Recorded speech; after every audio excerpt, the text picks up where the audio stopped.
अस्सलाम वालेकुम दोस्तों, मेरा नाम है अली मसर हमेशा की तरह मौजूद है दाऊद और आप देख रहे हैं जिस वक्त क्रिकेट लवर रेडी शो बनता है। दूसरे आप लोग जा रहे हैं, बात करेंगे जी आज आपके साथ टॉप क्रिकेट न्यूज का सेगमेंट है, आप उसको शेयर करेंगे। नंबर 1 पे आप उससे बात करने जा रहे हैं, जो वापस अपडेट आ रही है वो आ रही है जी रिजवान के हवाले से, जहां पर रिजवान ने जो है प्लेयर्स को एश्योरिटी दी थी कि भाई आपको कुछ नहीं होने वाला।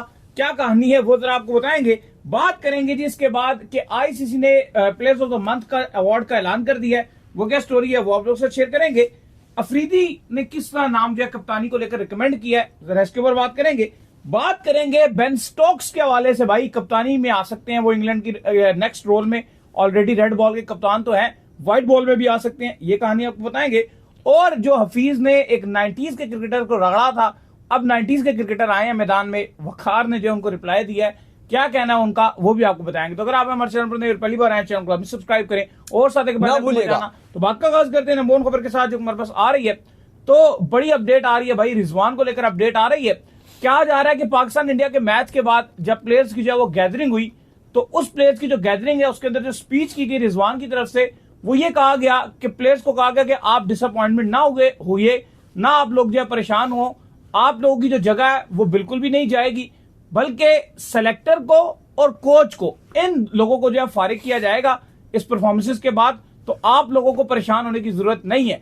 जिसके बाद जो ये कन्वर्सेशन थी, ये एक खिलाड़ी ने जाकर सेलेक्टर को बता दी, सेलेक्टर ने जो अथॉरिटीज को बता दिया और अथॉरिटीज को ये बात इंतहाई बुरी लगी, जिसके बाद ये सारे T20 से भी गए दाऊद साहब। देखो मैं आपको बताता हूं कि आपको याद होगा कि पाकिस्तान और बांग्लादेश का जब मैच था उससे एक दिन पहले पाकिस्तान की प्रैक्टिस थी, वो हो नहीं सकी थी। वहां पे खाली रनिंग हुई थी, मैं और अली स्टेडियम में मौजूद थे, हल्की सी रनिंग हुई, उसके बाद फुटबॉल जिन्होंने खेला 1 घंटा ही वार्म अप ही हो रहे थे कि उसके बाद बारिश आ गई और उसके बाद पाकिस्तान की प्रैक्टिस भी कैंसिल कर दी गई और बांग्लादेश की प्रैक्टिस हुई ही नहीं। और बांग्लादेश की टीम पिंडी स्टेडियम आई नहीं, वो होटल में रही, सिर्फ उनके असिस्टेंट कोच आए थे, उनसे सवाल भी पूछा था प्रेस कॉन्फ्रेंस में हमने, वो भी आपको बताया था हमने। अब अली साहब उस दिन की मैं आपको इसलिए मैंने मेमोरी याद करवाई है क्योंकि उस दिन मैंने और अली साहब ने एक चीज रिपोर्ट की थी। रिपोर्ट हमने ये किया था कि प्लेयर्स को इतनी बुरी शिकस्त हुई है, पाकिस्तान हार गया, बाहर निकल रहे हैं, हमें फैंस मिल रहे हैं जो हमारा शो भी देखते हैं, हमें प्यार करते हैं, हमें जानते हैं, वो बेचारे हमसे शिकायत कर रहे हैं, रोने वाले हुए कि भाई ये क्यों हार गया, हमारा तो दिल ही नहीं कर रहा चैंपियंस ट्रॉफी देखने को, हमारा तो पूरा जो है वो अपसेट हो गए हैं, ईद अभी आनी है, रमजान है, हम तो अपसेट हो गए हैं बहुत शदीद।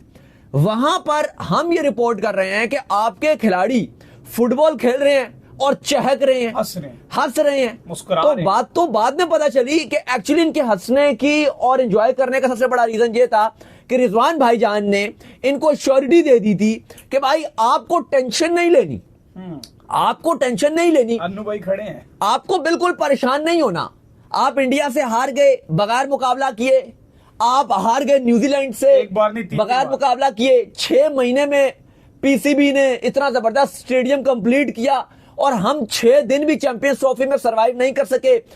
चलो अपने मैचेस तो छोड़ो, आपने इतना बुरा खेला कि पाकिस्तानी फैंस को बाकी मैचेस देखने का भी दिल नहीं किया, क्योंकि जब पाकिस्तान गेम में रहता है तो बाकी मैचेस भी हम एंजॉय करते हैं और बड़ा मजा आता है कि चलो बाकी ग्रुप्स के मैचेस देखते हैं।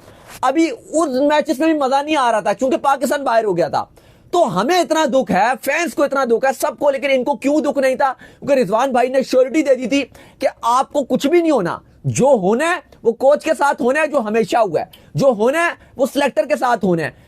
और बाकी उनकी भी गलती नहीं, उनको पता है कि भाई पिछले 3 साल में आपने आधा दर्जन पीसीबी चेयरमैन तब्दील कर दिए, आधा दर्जन, आपने 2 दर्जन सिलेक्टर तब्दील कर दिए, 1 दर्जन कोच तब्दील कर दिए, दर्जनों के हिसाब से तब्दीलियां हो रही हैं, 2 दर्जन सिलेक्टर, 1 दर्जन कोच, आधा दर्जन आपके जो चेयरमैन है पीसीबी के वो तब्दील हो गए, नहीं हुए तो वही खिलाड़ी, वही बेकार परफॉर्मेंसेस। तो रिजवान ने श्योरिटी दे दी सबको कि भाई किसी को परेशान नहीं होना, ये अलमिया है हमारी टीम का।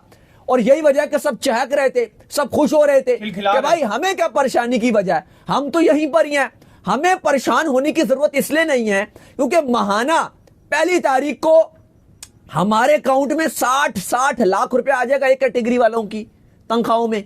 चैंपियंस ट्रॉफी की जो खेलने की फीस है, चैंपियंस ट्रॉफी जो खेलने की फीस है वो भी हमें मिल जाएगी, वो अलग मिलेगी बोनस। मैच फीस हारो जीतो, इससे मैच फीस में फर्क नहीं पड़ता, मैच फीस उतना ही मिलनी है हमें, तो वो मिल जाएगी।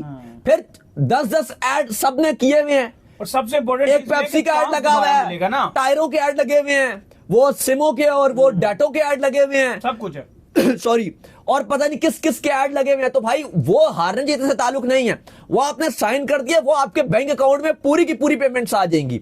चहाया इसलिए जा रहा था, चहाइयां इसलिए निकल रही थी क्योंकि इनको पता था कि हमें तो फिक्र ही नहीं करनी, हमें तो कोई टेंशन नहीं है। बहरहाल एक किसी खिलाड़ी ने उसका नाम रिवील नहीं करेंगे, हम तक भी उसका नाम आ रहा है लेकिन अभी तक इन्फॉर्मेशन नहीं है, तो सही नहीं लगता कि आप किसी का नाम बताओ। उसने अच्छा ही किया, मैं तो उसकी तारीफ ही करूंगा, वो नाम जो भी है बड़ी उसकी अच्छी बात है कि उसने आकर पीसीबी को बता दिया कि भाई ये हमारी वहां बात हुई थी। और उसके बाद जो आपकी सिलेक्शन टीम है वो बड़ी गुस्सा हुई है और कहा गया कि इवन चेयरमैन तक भी ये बात पहुंची और शायद इसी वजह से चेयरमैन ने बड़ी तब्दीलियां नहीं की उसमें अभी तक आपकी जो सिलेक्शन कमेटी है, वरना हम ये बात कर रहे थे और हर जगह ये खबरें आ रही थी कि सिलेक्शन कमेटी आपकी फारिग हो जानी है, सैक कर दिया जाएगा। लेकिन उसी वजह से कि जब प्लेयर्स इतनी एश्योरिटी में बैठे हैं कि हमने कहीं नहीं जाना और कोच और सिलेक्शन कमेटी ने फारिग हो जाना है, तो फिर इसलिए थोड़ी देर सिलेक्शन कमेटी को रोक दिया गया। और आकिब जावेद का वैसे भी आखिरी दौर है, उसके बाद आकिब जावेद आपके ऑलरेडी एनसीए में चले जाएंगे, उन्होंने खुद भी ख्वाहिश का इज़हार कर दिया और आपकी सिलेक्शन कमेटी को सिर्फ इस वजह से रोका है। लेकिन अली साहब ये इंतहाई शर्म का मुकाम है हमारे प्लेयर्स के लिए, जरा भी शर्म हो तो इनको चुल्लू पर पानी में डूब मरना चाहिए। रमजान का महीना चल रहा है। बिल्कुल। इसके बाद जो अपडेट आ रही है वो ये आ रही है कि आईसीसी ने प्लेयर ऑफ द मंथ का जो अवार्ड्स है उनके लिए मतलब बंदे चुन नॉमिनेशंस का ऐलान कर दिया है, जिसमें जो है फिलिप्स हैं, स्मिथ हैं और इंडिया की तरफ से शुभमन गिल है, वो है। कौन होंगे भजन? मुझे तो लगता है फिलिप्स को मिलना चाहिए। हाँ देखें अभी ये डिसाइड होगा, लेकिन शुभमन गिल की बड़ी अच्छी परफॉर्मेंस थी, ग्लेन फिलिप्स सबसे बेहतरीन खेले, मुझे भी एग्जैक्टली लगता है। स्मिथ ने भी बस ठीक ही खेला है। हाँ सबसे अच्छा जो इम्पैक्ट क्रिएट किया है वो one and only Glenn Phillips ने, जिन्होंने पूरा इम्पैक्ट क्रिएट किया। शुभमन की जो बांग्लादेश के अगेंस्ट इनिंग थी वो एक शानदार थी, एक उन्होंने जो पाकिस्तान के अगेंस्ट इनिंग खेली वो उनकी शानदार थी। बाकी इंग्लैंड की जो सीरीज थी वो भी उनकी अच्छी गई थी, शुभमन गिल के अगेंस्ट इंग्लैंड वो उनकी शानदार गई थी। ग्लेन फिलिप्स की ट्राई नेशन सीरीज बड़ी अच्छी गई थी। मुझे लगता है कि इन दो का मुकाबला ज्यादा सख्त रहेगा, शुभमन गिल का और ग्लेन फिलिप्स का। इन दो में से किसी को अवार्ड मिलेगा। शुभमन गिल की इंग्लैंड वाली सीरीज भी बहुत अच्छी गई थी, ग्लेन फिलिप्स की ट्राई नेशन सीरीज बड़ी अच्छी गई थी, तो दोनों का दरमियान मुकाबला जबरदस्त रहा है। आप देखते हैं कि किसको अवार्ड मिलता है। अच्छा, इसके बाद जो अपडेट आ रही है वो ये आ रही है कि शाहिद खान अफरीदी जो है उन्होंने रिकमेंड किया है साइम अयूब का नाम T20 की कप्तानी को लेकर। एक्चुअल में जो आगा का नाम रिकमेंड हुआ है, आगा पर भी बड़ी तनकीद हो रही है, काफी साबिक खिलाड़ी भी तनकीद कर रहे हैं और वजह ये बनी है, ने भी किया, आमिर ने भी किया, सारों ने किया। उन्होंने कहा कि आपने एक कप्तान को हटाया जिसका स्ट्राइक रेट जो है वो 115 या 20 का था, 70 वाले स्ट्राइक रेट को आपने जो कप्तान लगा दिया। तो और अभी जो लास्ट 6 T20 हुए हैं उसमें आगा की कोई खास परफॉर्मेंस भी नहीं है, तो अफरीदी ने नाम ऐसे में साइम को भी रिकमेंड कर दिया है। क्या कहेंगे? देखिए बिल्कुल साइम अयूब का नाम शाहिद खान आफरीदी रिकमेंड कर रहे हैं। वो कहते हैं कि अभी साइम फिट नहीं है, लेकिन पीएसएल के बाद उम्मीद की जा रही है कि साइम अयूब फिट हो जाएंगे। और आप पर्सनली मुझसे पूछो तो आप साइम अयूब को कप्तानी दे दो T20 की। देखो मैं अभी समझता हूं कि साइम अयूब इस टाइम आपका उभरता हुआ सबसे बेहतरीन स्टार है, ना करो यार, उसको अभी खराब नहीं करना चाहिए और उसको ऊपर बिल्कुल कप्तानी का प्रेशर नहीं डालना चाहिए। जो थोड़ा सा सही खेले उसको कप्तान बना दो। अभी साइम अयूब को बिल्कुल इससे दूर रखनी चाहिए, ये वाइस कप्तानी, ये कप्तानी। फिलहाल अभी वो एक ही ऐसा खिलाड़ी हमें मिला बहुत अरसे के बाद जो इम्पैक्ट डाल रहा है, जो इम्पैक्ट भी डाल रहा है, गेम भी दिखा रहा है, अच्छी परफॉर्मेंस भी दिखा रहा है। तो फिलहाल साइम अयूब को खेलने दिया जाए, उसको परफॉर्मेंस दिखाने दी जाए। लेकिन हाँ बिल्कुल शाहिद अफरीदी की बात ठीक है, आगे जाके आप उसको जरूर कप्तानी के लिए कंसीडर करें। 1-2 साल के बाद आप उसको वाइस कप्तान बनाएं और फिर आगे चलें। अभी मुझे लगता है कि मेरा पर्सनल ओपिनियन है कि इस टाइम की सिचुएशन आपके लिए बेस्ट चॉइस शादाब खान था। बात अगर लोग करते हैं उसकी परफॉर्मेंस नहीं थी, तो फिर आप मुझे बता दो भाई किसकी परफॉर्मेंस है। जिसकी परफॉर्मेंस अगर होती है, एक की भी होती, तो आप चैंपियंस ट्रॉफी में कुछ तो बेहतर दिखाते। 0 परफॉर्मेंस थी आपके जितने खिलाड़ी थे। फिलहाल अभी आपको कप्तान चाहिए, परफॉर्मेंस तो किसी की भी नहीं थी। ये तो ना कि 8-10 परफॉर्मर और फिर आपको जो उसकी परफॉर्मेंस है उसकी परफॉर्मेंस है, परफॉर्मेंस सबकी 0 है, सारे फारिग हैं।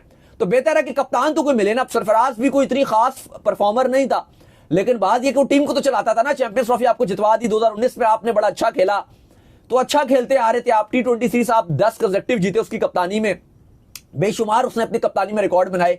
तो फिलहाल आप शादाब को दीजिए, क्योंकि अभी एग्रेसिव कप्तानी आपको चाहिए। एक यंग टीम को हम चाहते हैं कि खुल के खेलने का मौका मिले, क्योंकि बाकी जो आपके कप्तान है ये उनको खोल के नहीं खेलने देते। आगा जो बने वो भी मजबूरी सामने आई है। एक्चुअल में तो जो शादाब उनका नाम फाइनलाइज हो गया था, लेकिन चूंकि रातों रात इस वक्त जो है मसला ये चल रहा है, टाइम ऐसा चल रहा है कि चैंपियन ट्रॉफी को लेकर सारे खिलाड़ियों ने कॉन्ट्रैक्ट किए हुए थे कि टीवी के ऊपर वो बैठेंगे। ठीक है, तो जितने खिलाड़ी टीवी के ऊपर बैठे हुए तो सब ने शादाब के ऊपर इतना ज्यादा क्रिटिसाइज किया कि शादाब की जो प्रेशर है वो पीसीबी के ऊपर बन गया।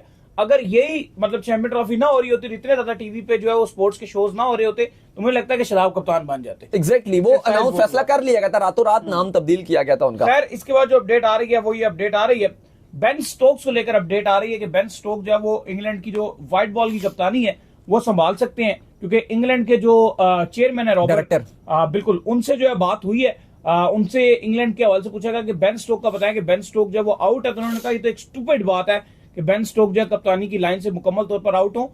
तो उन्होंने जो है बेन स्टोक को कप्तानी को लेकर जो है फेवर किया कि बेन स्टोक को, उन्होंने कहा कि मैंने जो वन ऑफ द बेस्ट कप्तान देखा है वो बेन स्टोक को देखा है, और साथ में उन्होंने माना भी है कि वर्ल्ड कप 2019 के बाद से इंग्लैंड का जो व्हाइट बॉल है उसमें डिक्लाइन स्टार्ट हुआ, स्पेशली ओडीआई के अंदर, और वो अब तक कंटिन्यू हुआ। देखिए, बिल्कुल जो इंग्लिश क्रिकेट के डायरेक्टर हैं रॉब की, उन्होंने ये कहा है कि स्टोक्स को हटाना जो कप्तानी की कंटेंशन है, अगर हम ये कहें कि वो नहीं है तो ये बिल्कुल स्टूपिड बात होगी। उनको बिल्कुल हम कंसीडर करेंगे, उनसे बात करेंगे, लेकिन याद रहे कि बेन स्टोक्स ऑलरेडी ओडीआई को खैर बात कह चुके हैं, वो रिटायर्ड हो गए, लेकिन बेन स्टोक्स ऑलरेडी ये कह चुके हैं कि अगर जरूरत पड़ी या अगर मुझे इंग्लैंड क्रिकेट बोर्ड बोलेगा तो मैं वापसी भी कर सकता हूं। मैकलम भी क्योंकि व्हाइट बॉल के कोच हैं, बटलर ऑलरेडी स्टेप डाउन कर गए, लेकिन जो स्ट्रॉन्गेस्ट कैंडिडेट है इस टाइम जो लग रहा है कि बनने जा रहे हैं वो है इंग्लैंड के वाइस कप्तान हैरी ब्रूक्स।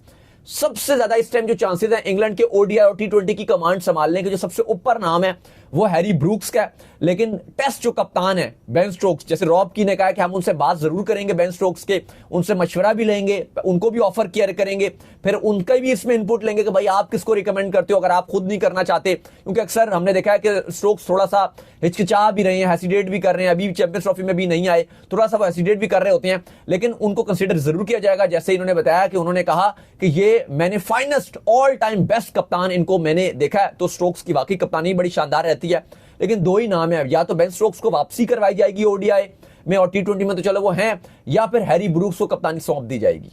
बिल्कुल, इसके बाद जो अपडेट आ रही है जी हमारे पास, वो अपडेट ये आ रही है कि वकार ने जो है रिप्लाई दिया जी हफीज को। हफीज ने कहा था 90s के जो क्रिकेटर हैं कि बिल्कुल भी हमें जो इंस्पायर नहीं कर सके, बहुत अच्छी टीम थी, बहुत स्ट्रांग टीम थी, 1999 में ये हारे, लगातार ही 2003 में ये हारे, 1994 में ये हारे, लगातार ये जो है 1996 हो रही उसमें ये हारे, लगातार इन्होंने कहा ये जो है वो हारे, तो हमें जो है ये खास इंस्पायर नहीं कर सके। इवन इनके जाने के बाद 2007 में बड़ा करीब गए हम टी20 वर्ल्ड कप के, जीत नहीं सके, 2009 में हम टी20 वर्ल्ड कप जीत गए, फिर 2017 में हम जो है चैंपियन ट्रॉफी जीत गए, जिसके ऊपर वकार आए और उन्होंने एक ट्वीट किया अपना, और वसीम अकरम को जो उन्होंने मेंशन किया है कि कितने इन्होंने ओडीआईज खेले हैं, कितने इन्होंने टेस्ट मैच खेले हैं, कितने इन्होंने विकेटें ली, और ऊपर लिखा है 90s के लोंडे।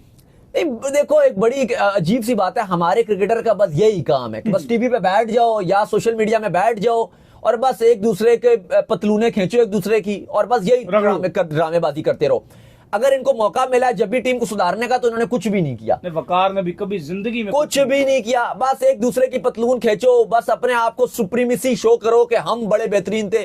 वो कहेगा जी हम बहुत बेहतरीन है, बहुत ही ज्यादा इमैच्योर चाइल्डिश बिहेवियर आपके, अपनी कहानियां सुनाते रहते हैं, बस अपनी सुप्रीमेसी शो करेंगे जी हमने ये किया हमने वो किया, बिल्कुल चाइल्डिश बिहेवियर। जब टीम में आते हैं कुछ नहीं करते, जब जुड़ते हैं कमेंट्री में या टीवी में बैठा के बड़ी बड़ी बातें करा लो, या किसी का यूट्यूब चैनल है, इनके कंपैरिजन में जो इंडिया के सीनियर हैं वो अपने जूनियर्स की बहुत हेल्प करते हैं। हाँ, इनका सिर्फ और सिर्फ बातें करवा लो। ड्रेविड वर्ल्ड कप जितो आगे चले भी गए। हाँ, गौतम गंभीर को देख लो, वो भी अच्छा कर रहे हैं। सिर्फ बातें करवा लो, सिर्फ एक दूसरे की पतलूने खिंचवा लो, जो उल्टा काम है बस एक दूसरे पे कीचड़ उछलवा लो, कोई ढंग की ये लड़ते हुए आए हैं। हाँ। अभी तक ये लड़ रही है। इतनी ग्रुपबाजी, जब ये हर कोई अपने टाइम पर होते हैं तो ग्रुप बाजी रहती है, एक दूसरे के खिलाफ लॉबी हमेशा हमारी रवायत रही है, 90s से लेकर अर्ली 2000 बीच में भी अभी तक वो चीजें चल रही हैं। ग्रुप बाजियां करंट खिलाड़ी ये कर रहे हैं ना, उन्हीं से सीखा इन्होंने, उनसे ही सब कुछ सीखा है। और इंडिया वाले भी जो कर रहे हैं उन्होंने भी अपने सीनियरों से सीखा था कि ना उनके सीनियर ग्रुप बाजी करते थे ना वो ग्रुप बाजियां कर रहे हैं।